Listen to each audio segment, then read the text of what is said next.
Dans les montagnes japonaises, vous pouvez rencontrer un yokai au nom de Yuki Onna.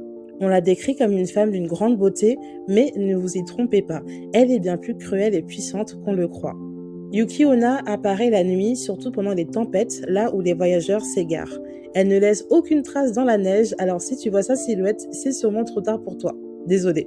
Oui, parce qu'elle a la fâcheuse tendance à souffler un froid si intense qu'il arrête le cœur de n'importe qui. Mais il lui est déjà arrivé d'épargner sa victime, je vous explique.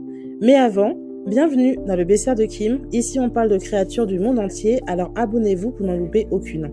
Sa légende la plus connue parle de deux bûcherons qui s'étaient perdus en montagne et avaient trouvé refuge dans une cabane abandonnée.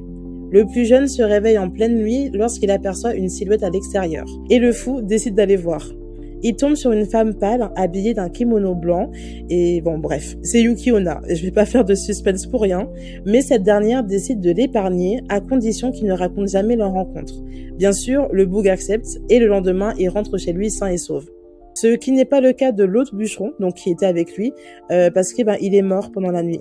Mais je suis sûre que ça n'a aucun rapport avec Yuki. Bref, quelques jours après son retour, une demoiselle cherchant un abri débarque chez notre protagoniste. Et très vite, sautant toutes les étapes normales d'une relation, les deux se marient et vont avoir beaucoup d'enfants. Alors, normalement, c'est la fin heureuse de tout conte, mais les happy endings ne sont pas la norme au pays du soleil levant. Car oui, durant une soirée où notre couple discutait, le mari a la superbe idée de raconter le souvenir de cette nuit glaciale à sa femme. Cette dernière se transforme en Yuki Onna, hurle sa colère et sa déception face à la promesse rompue. Ah, la boulette, la boulette, la boulette. Pour autant, en pensant à leurs enfants, elle décide de ne pas achever son mari et de lui donner une ultime chance. Tant qu'il saura être un père digne, sa vie sera préservée.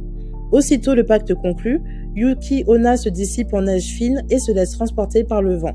Et voilà, c'était l'histoire de Yuki Onna. N'oubliez pas de liker si elle vous a plu.